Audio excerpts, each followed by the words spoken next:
السلام علیکم۔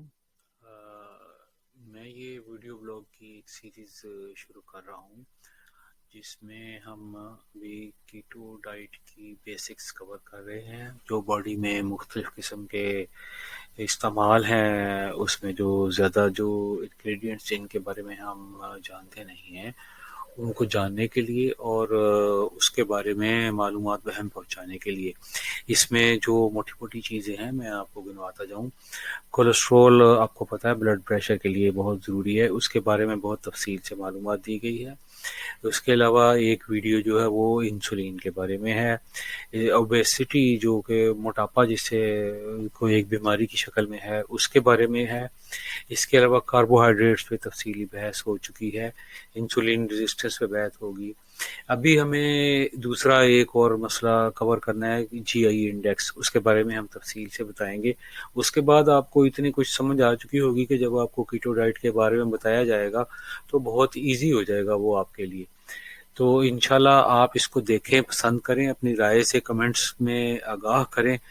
اور چینل کو سبسکرائب کریں۔ Thank you. خاص طور پہ اب ڈاکٹر بھی اتنے قابل بھروسہ نہیں رہے کہ وہ لوگ، عام تاثر یہ ہے کہ آپ کو ایسے علاج اور ایسی دعائیں تجویز کرتے ہیں کہ جو صحت کے لیے ضروری نہیں ہوتی بلکہ پیسے بنانے کے لیے ضروری ہوتی ہیں۔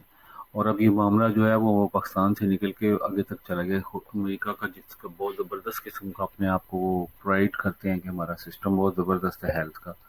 وہاں پہ بھی یہ باتیں سمجھ میں آ رہی ہیں۔ تو سب سے بہتر طریقہ یہی ہے کہ ہمیں خود زیادہ سے زیادہ نالج ہو تاکہ ہم بہتر ڈیسیجن لے اس کے اپنے لیے اور کسی پہ ڈیپینڈنٹ نہ ہو۔ تو یہ تو ضرورت ہوگی۔ آپ نے دیکھا ہوگا کہ امریکہ میں تو ریشو تو بڑھ رہی ہے اس کی، لیکن پاکستان میں تو بہت زیادہ اس لیے ہے کہ 90% لوگ جو 40 ایئرس کو کراس کرتے ہیں تو وہ بی پی یا شوگر دونوں میں سے ایک یا دونوں میں کسی نہ کسی طرح سے انوالو ہو جاتے ہیں، شروع کم از کم ہو جاتے ہیں۔ اور 50 سال کی عمر میں تقریباً جو ہے وہ آپ دیکھتے ہیں کہ بہت زیادہ اس کی ریشو بڑھ گئی ہے، خطرناک حد تک بڑھ گئی ہے۔ بلڈ پریشر کے مسئلے پہ آپ آتے ہیں، شروع میں آپ کو سادہ بلڈ پریشر ہوتا ہے، اس کی ایک آدھ دوائی آپ کھاتے ہیں تو مسئلہ حل ہو جاتا ہے، لیکن over the period of time, مثال کے طور پہ پہلی دفعہ آپ آئے ہیں تو آپ کو صرف بی پی کا مسئلہ ہے، ایک گولی دے دی، آپ کو احتیاط بتا دی، آپ نے وہ احتیاط کی بھی، اس کے باوجود کیا ہوا، 5 سال کے بعد آپ کو بلڈ پریشر کی 3 گولیاں شروع ہو گئی، بی پی جو ہے وہ little bit out of control ہوا، ڈاکٹر نے آپ کو اور وارننگ دی، آپ نے کولیسٹرول والی چیزیں چھوڑ دی، کولیسٹرول لیول بھی چیک کرایا، یہ اپ ہو گیا، رولا پہ گیا ہے۔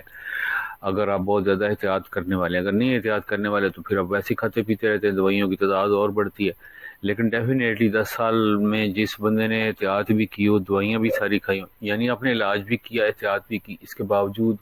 مرض ختم ہونے کی بجائے 10 سال کے بعد آپ جو ہے وہ ہارٹ کے بھی مریض بن جاتے ہیں۔ ہم آج اسی چیز کو جو ہے وہ ایلیبوریٹ کریں گے کہ آخر ایسے ہوتا کیوں ہے، علاج، طریقہ کار اور علاج میں ایسی کون سی خرابیاں ہیں کہ جس کی وجہ سے یہ ہوتا ہے۔ لیکن بیسیکلی ہم پہلے اس کے فنکشن کو سمجھتے ہیں، کیونکہ سب سے بڑا اس میں کولیسٹرول کو جو گردانا جاتا ہے، تو ہم سب سے پہلے اس کا فنکشن سمجھتے ہیں کہ ہے کیا چیز، تو پھر ہم آگے چلتے ہیں۔ تو اس میں جو ہے سب سے پہلے اگر آپ دیکھیں تو کولیسٹرول کے بارے میں